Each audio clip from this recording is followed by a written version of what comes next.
আপনাকে মুসলমান করার জন্য কেউ কি চাপ দিয়েছিল? না, কোনো ইনফ্লুয়েন্স কিংবা লোভে পড়ে বা কোনো কারো সহানুভূতি পাওয়ার জন্য মুসলমান হয়েছেন? না, আমি নিজেই হয়েছি। নিজেই হয়েছেন, আলহামদুলিল্লাহ। কোনো ইনফ্লুয়েন্স না করে, তার উপরে কোনো প্রভাব প্রতিপত্তি, কাউকে চাপ না দিয়ে মুসলমান করেছেন, মুসলমান হয়েছেন। এর পেছনে কি ভালোবাসা কাজ করেছেন না আপনার উপরে বল প্রয়োগ চাপ করেছে, কাজ করেছে? বলুন। কোনো চাপ পড়েনি। আউযু বিল্লাহি মিনাশ শাইতানির রাজিম। বিসমিল্লাহির রহমানির রহিম। সম্মানিত উপস্থিতি, আসসালামু আলাইকুম ওয়া রাহমাতুল্লাহি ওয়া বারাকাতুহু। আমিও আজকে জুমার দায়িত্ব থাকার পরেও শুধু ইন্টারেস্টেড হয়ে এসেছি যে একজন আমাদের ধর্মে নবাগত এক ভাই, তিনি ইসলামের আলো খুঁজে পেয়েছেন, হেদায়েত আল্লাহ পাক তার কপালে নসিব করেছেন। তার সাথে সাক্ষাৎ করব এবং প্রথম নামাজটা তার সাথে পড়ব, এই জন্য আসা। আমার সংক্ষিপ্ত পরিচয় বন্ধুবর আপনাদের ইমাম সাহেব দিয়েছেন, আমি আর সেদিকে কিছু কথা বলবো না। আমি শুধু একটা বিষয় আলোচনা করতে চাই, সেটা হচ্ছে এই যে হেদায়েত পাওয়াটা, এটা যে কত বড় একটা নিয়ামত। এটা যদি কপালে না থাকে তারা সম্ভব না। নবীর কাছে থাকার পরেও, নবীর ডানে বামে থাকার পরে, নবীর আত্মীয় হওয়ার পরেও হেদায়েত কিন্তু নসিবে হয়নি। আবার হজরত বেলাল হাবশি গোলাম, শত শত মাইল দূরে যার বাড়ি, হজরত ওয়াইস কুরুনি রসুলকে না দেখে হেদায়েতটা নসিব হয়েছিল। কিন্তু তো এই জন্য এই হেদায়েতটা যে কত বড় দৌলত, এই জন্য আল্লাহ রসুল সব সময় এই উম্মতের জন্য আল্লাহর কাছে জেরা করেছেন, আরজি করেছেন। রসুল কখনো নিজের জন্য আল্লাহর কাছে কিছু চান নাই, আল্লাহর উপরে ছেড়ে দিয়েছেন। আল্লাহ তুমি আমাকে কোন মর্যাদা দিবে তোমার ব্যাপার, কিন্তু আমি আমার উম্মতের মর্যাদা বাড়ার জন্য তোমার কাছে আমি চাই, জিদনি উম্মতি। হে আল্লাহ, তুমি আমার উম্মতকে তুমি বাড়ায় দাও, নিয়ামত বাড়ায় দাও, সওয়াব বাড়ায় দাও। বলুন সুবহানাল্লাহ। আল্লাহ পাকের ঘোষণা, আল হাসানাতু আশরি আমসালিহা। আল্লাহ পাক না চাইতেই বান্দার প্রত্যেকটা কাজের সওয়াব 10 গুণ বাড়ায় দিয়েছেন। এটা আল্লাহর কাছে চাইনি, চাওয়া ছাড়াই আল্লাহ পাক দিয়েছেন।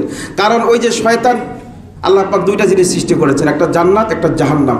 শয়তান চায় এই মাকলুকগুলাকে, এই মানুষগুলাকে জাহান্নাম ভরাবে, আর আল্লাহ পাক চান যে আমার এই সৃষ্টি, আদরের সৃষ্টি, মহব্বতের এই সৃষ্টি মাকলুকগুলোকে আমি জান্নাত দিয়ে ভরাবো।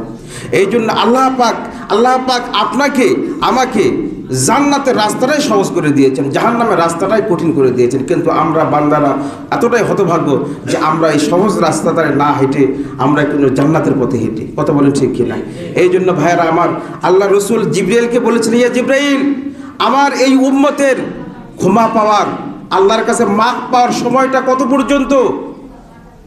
জিবরাইল বলেছিলেন, ইয়া রাসূলুল্লাহ, হাত্তা ইউগারগি, আপনার উম্মতের যতক্ষণ না তার জীবনটা তার কণ্ঠলানি পর্যন্ত না আসে, ততক্ষণ পর্যন্ত আপনার উম্মতকে আল্লাহ পাক ক্ষমা করে দেওয়ার সুযোগ করে দিয়েছে। আলহামদুলিল্লাহ। এই যে আমাদের শ্রী রাজকুমার চন্দ্র, তিনি আজকে মুসলমান হলেন এবং তার নতুন নাম হলো, আল্লাহর প্রিয় নাম আব্দুল্লাহ। আল্লাহ পাক এই নামে যেন তাকে আমাদের মাঝে পরিচয় করায় দেন এবং কিয়ামতের দিন যেন এই নামে তাকে জান্নাতের মেহমান বানায় নেয়। ভাইরা আমার, আমি ভাইকে প্রশ্ন করতে চাই, আপনাকে মুসলমান করার জন্য কেউ কি চাপ দিয়েছিল? না, কোনো ইনফ্লুয়েন্স কিংবা লোভে পড়ে বা কোনো কারো সহানুভূতি পাওয়ার জন্য মুসলমান হয়েছেন? না, আমি নিজেই হয়েছেন, আলহামদুলিল্লাহ। কোনো ইনফ্লুয়েন্স না করে, তার উপরে কোনো প্রভাব প্রতিপত্তি, কাউকে চাপ না দিয়ে মুসলমান করেছেন, মুসলমান হয়েছেন। এর পেছনে কি ভালোবাসা কাজ করেছেন না আপনার উপরে বল প্রয়োগ চাপ করেছে, কাজ করেছে? বলুন। কোনো চাপ পড়েনি। আলহামদুলিল্লাহ। ইসলামটা হচ্ছে শান্তির ধর্ম, মানবতার ধর্ম, ভালোবাসার ধর্ম। এই ভালোবাসার প্রতি, ইসলামের মানবতার দিক লক্ষ্য করে তিনি মুসলমান হয়েছেন। আল্লাহ পাক তার সাথে, তিনি আজকে আমাদের এখানে কেউ নেই প্রাপ্ত বয়স্ক যে তার কোনো গুনাহ নেই, একমাত্র তিনি মাসুম হিসাবে আছেন। এবং শুধু তাই নয়, তার বিগত সব গুনাহ মাফ এবং সব গুনার সমপরিমাণ নেকি দ্বারা আল্লাহ পাক তাকে মোকাম্মেল করেছেন, পরিপূর্ণ করে দিয়েছেন। আল্লাহ পাক এই সৌভাগ্যবান বান্দাদের সাথে যেন আমাদের গুনাহগার বান্দাদের গুনাহ যেন আল্লাহ পাক আজকে মাফ করে দেন। সকলে বলি আল্লাহুম্মা আমিন। সকলকে ধন্যবাদ, মোবারকবাদ। আসসালামু আলাইকুম ওয়া রাহমাতুল্লাহি ওয়া বারাকাতুহু। আসসালামু আলাইকুম। আজকে এই যে এভিডেভিট ইসলামী পক্ষ থেকে আপনাদের সবাইকে সালাম নিয়ে, আমার পক্ষ থেকে আপনারা যাই যেখানে আছেন সবার পক্ষ থেকে সালাম নেবেন।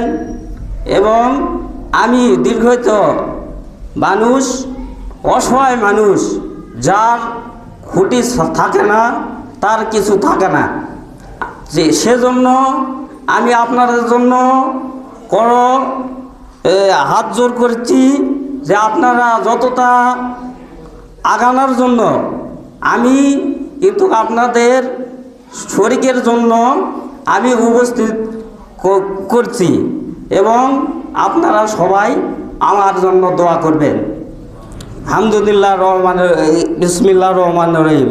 এখন মনে করেন যে আপনারা ইসলামে দ্বিতীয় দিক, আমি হিন্দু ছিলাম, হিন্দুর থেকে এখন আপনারা কিভাবে শরীকে অংশ গ্রহণ করার জন্য আপনাদের প্রতি সালাম আলাইকুম রহমতুল্লাহ বরকাতুল।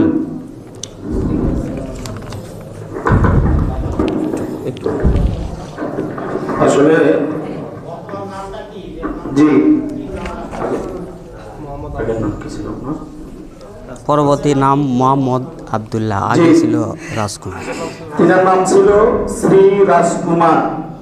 তিনার নাম ছিল শ্রী রাজকুমার, পিতা মন্টু চন্দ্র, মাতা শ্রীমতী মালতী রানী। তার গ্রাম আগাইর, ডাকঘর পাঁচবিবি, থানা পাঁচবিবি, জেলা জয়পুরহাট। বর্তমানে তিনার নাম, আমি আল্লাহ তাআলার পছন্দের দুটি নামের থেকে একটি নাম হলো আব্দুল্লাহ, তার নামটি চয়েস করে আব্দুল্লাহ দিয়েছি। তার নাম বর্তমানে আব্দুল্লাহ রাখা হয়েছে। আগের নাম আর তার থাকবে না। এখন থেকে তিনি যেহেতু ইসলাম কবুল করেছেন, কালিমা পড়েছেন, তার নাম আব্দুল্লাহ রাখা হলো। সকলে আব্দুল্লাহ বলে তাকে ডাকবেন। আমি তার জন্য দোয়া চাচ্ছি। তাকে আমরা কালিমা পড়ে দিয়েছি, আবারও আমরা সবাই মিলে কালিমা পড়তেছি। সকলেই বলি আশহাদু আল্লা ইলাহা ইল্লাল্লাহু ওয়া আশহাদু আন্না মুহাম্মাদান আবদুহু ওয়া রাসূলুহু। লা ইলাহা ইল্লাল্লাহু মুহাম্মাদুর রাসূলুল্লাহ সাল্লাল্লাহু আলাইহি ওয়াসাল্লাম। আমি সাক্ষ্য দিতেছি যে আল্লাহ তাআলা ব্যতীত আর কোনো মাবুদ নাই। আমি আরো সাক্ষ্য দিতেছি যে হযরত মুহাম্মদ মুস্তাফা